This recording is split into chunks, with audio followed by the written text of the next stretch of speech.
Is now called to order. Madam Secretary, please call the roll. Representative Baker. Here. Representative Bivens. Here. Representative Branscombe. Here. Representative Callaway. Here. Representative Chester Burton. Here. Representative Decker. Representative Present. Gooch. Representative Hancock. Here.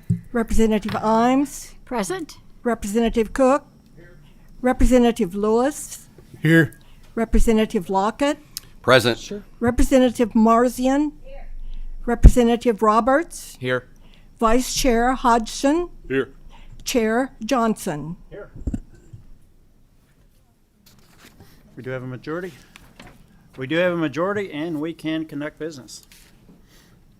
Before we get into the business, I'd like to start us off with a pledge and a prayer. So if you would stand with me and join me, I will lead in the pledge, and Representative Roberts will lead us in prayer.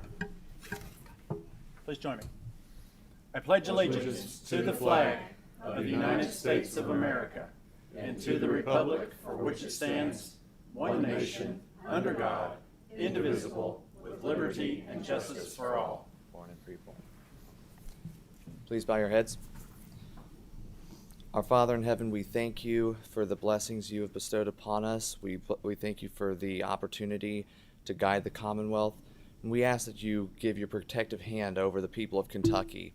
As severe weather approaches us, we ask that you give your loving kindness to the people of Williamsburg who have just dealt with a devastating fire.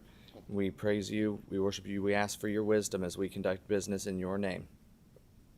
Amen. Amen. Thank you. Okay, before we get started, just a couple of administrative announcements. First, please remember to turn your microphones on. Make sure you got that bright green light when you speak. I would ask that everyone please silence or break their cell phones, whichever you prefer. And we will be implementing the 24-hour rule for committee amendments and committee substitutes to the extent possible. Sometimes there are extenuating circumstances, and we want to recognize those. But the rule is the 24-hour rule. Before we get started, would any members like to recognize or welcome any special guests today? Representative Roberts. Okay. I'd like to recognize Aaliyah Benson, my intern for this session. She is a junior at Northern Kentucky University and a resident of the greatest House district ever. Welcome. Debatable, but welcome. Representative Cook. What did I say, Cook again? How many times am I going to do that? Lockett.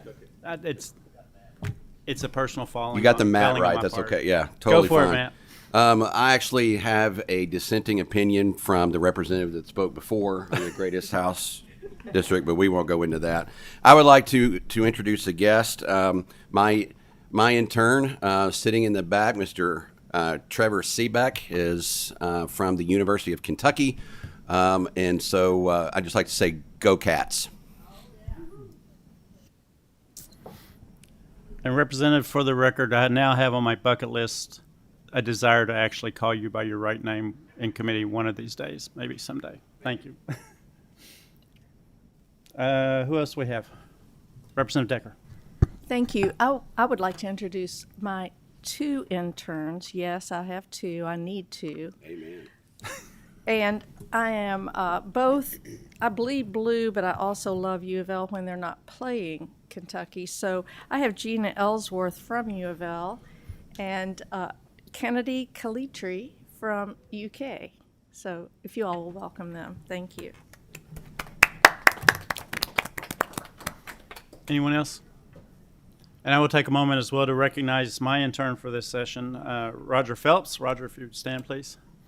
Roger is a freshman at the University of Louisville, right? I got that right because I don't want to start a fight, but University of Louisville, and he's majoring in poli-sci, correct? Get that right? And he's been doing a great job. Appreciate you, Roger. Representative Chester Burton. Well, I mean, since we're introducing our interns, I must introduce mine, Sabrina Rutledge from the University of Louisville, who is making a great impact already in the District 44 and Room 467. And I appreciate the fact that she wanted to join us to learn more about the process that we go through.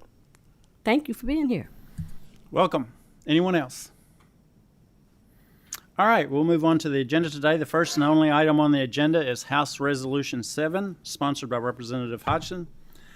The resolution is recognizing the guiding principles of elections in Kentucky. And having said that, first, Representative Hodgson, will you raise your right hand, please? Do you solemnly swear to tell the truth, the whole truth, and nothing but the truth, so help you God? I do. Thank you, sir. The floor is yours. Thank you. John Hodgson, Jefferson 36. We talk about a lot of detailed election law in this committee, and I thought at our first meeting, as we get started here, it's worth going over the guiding principles that we should be exercising as this committee. I think most of y'all have co-sponsored this. I'm not going to read this word for word, but I'd like to hit on some things. A number of us participate in national legislative conferences and national conferences on election integrity. I've been to several of those, and must say that this language is not original, but these are shared values that we have come up with out of those inventions. So the strength of the American public begins with fair and secure elections that inspire public confidence. We have to make sure we have, as elected officials, a well-run process open to all voters, protected by safeguards that ensure that only lawful ballots are counted and administered according to the law. The U.S. Constitution gives primary responsibility for regulating those elections to the states. We do not have federalized election. That decentralized approach incentivizes innovation and the development of robust election processes. And I would say Kentucky in the last 4 or 5 years has been at the forefront of improving our elections processes, and a lot of other states now come to us and say, how did you guys do this?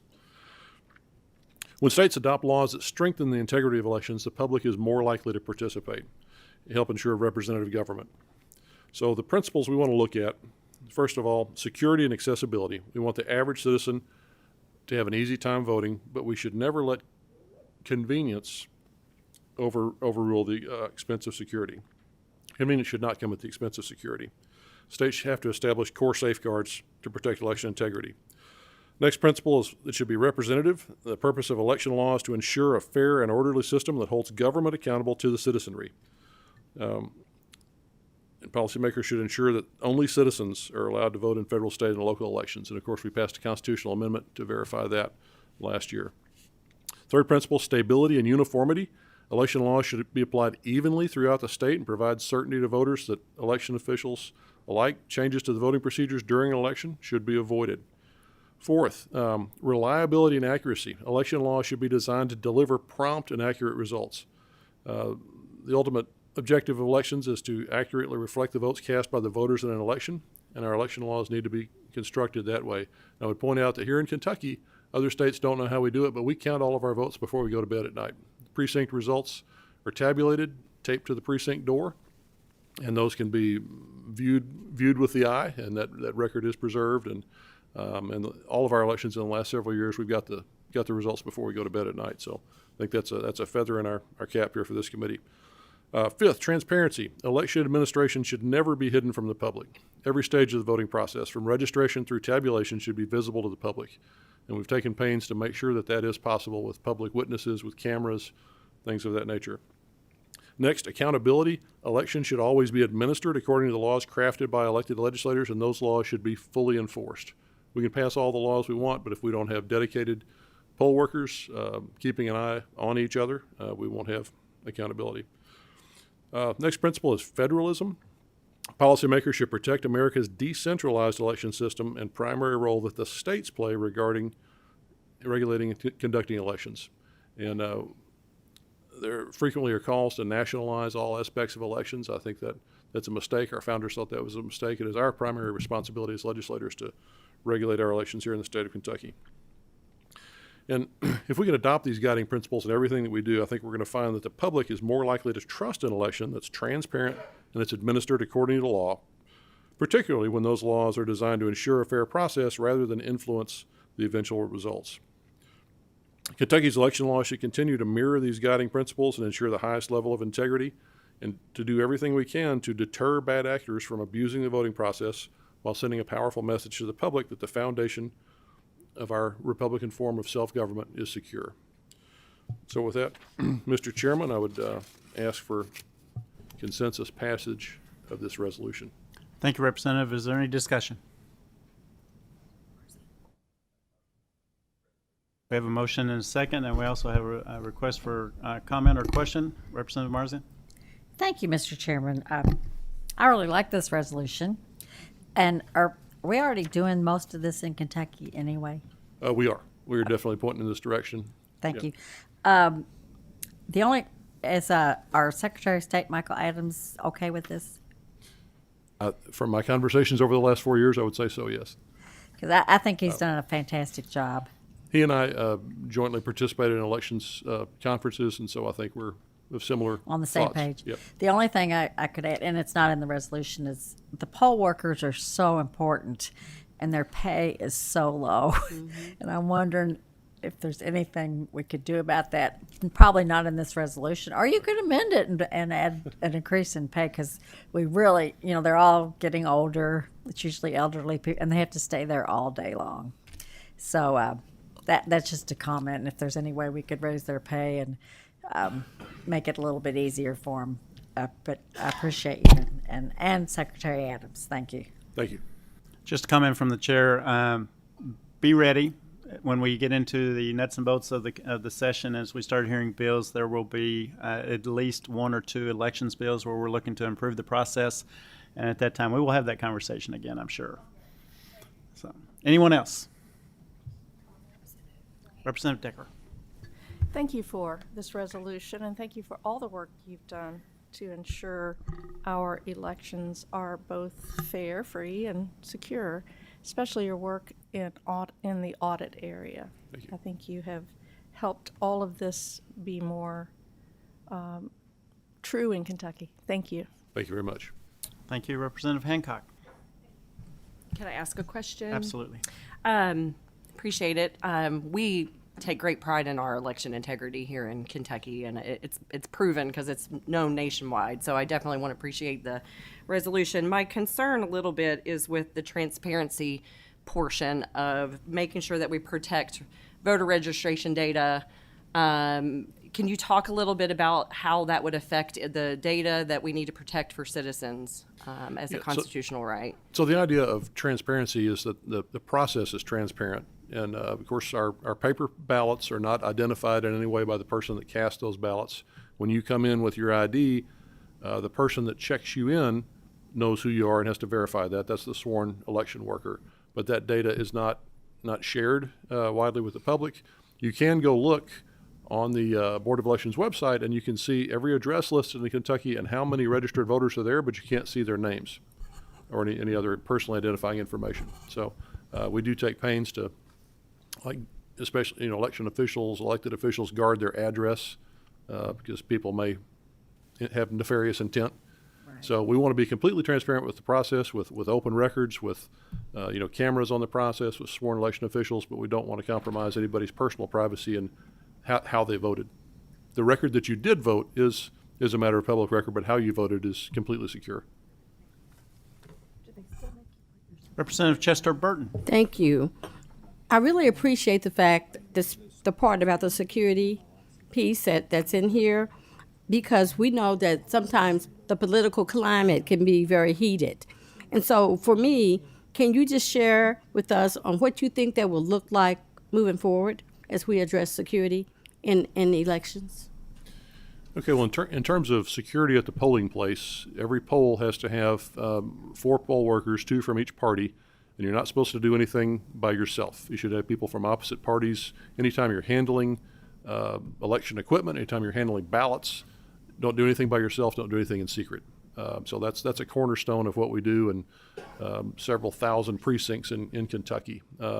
I watch you, you watch me. That's kind of the guiding principle there. Thank you. And round 2, Representative Marzian. I'm sorry, Mr. Chair. I okay. have one little bitty question. Representative Hancock piqued this question. So when you register to vote, Representative, do we still have to put our Social Security numbers down, or has that been vacated? I know back in the 100 years ago when I registered, we did use our Social Security numbers, but... It's been 4 or 5 decades since I did that, and honestly, I can't remember. Can anybody help me there? We do? Okay, I think we still do. We do? Yeah, no, that of course is protected by Right. privacy. I just want to make sure that's Yeah. protected because that's Yeah. what hackers are always trying to get a hold of. So, Yes. Now, Representative, that's actually a good question. And since Most of us have registered long ago. I think maybe we'll get an answer to your question, and we'll just send an email out to the committee. Either.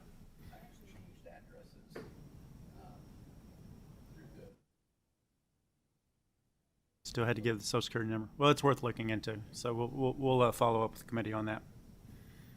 Anyone else? We do have a motion on the bill, on the resolution, and a second. So, Madam Secretary, would you please call the roll. Representative Baker? Yes. Representative Bivens? Yes. Representative Branscombe? Yes. Representative Callaway? Yes. Representative Chester Burton? Yes. Representative Decker? Yes. Representative Gooch? Representative Hancock? Yes. Representative Hodgson? Yes. Representative Imes? Yes. Representative Cook? Yes. Representative Lewis? Yes. Representative Lockett? Yes. Representative Marzian? Representative Roberts? Yes. Representative Johnson? Yes. 15 yes votes, 0 no votes. The bill passes with favorable expression. Before we adjourn, is there any other business to be brought before the committee today? I'll just make a comment, Mr. Chairman. I would invite anyone who has not co-sponsored this to co-sponsor it before it goes to the floor for what will probably be acquiescence approval. So just get your name on the record. I think it's great that we're starting the year with unity around these principles. And I thank you for your indulgence. So we'll make one last administrative note. We will almost certainly be meeting next Thursday, so keep that on your calendar. And finally, our last order of business is adjournment. I have a motion and a second. We are adjourned.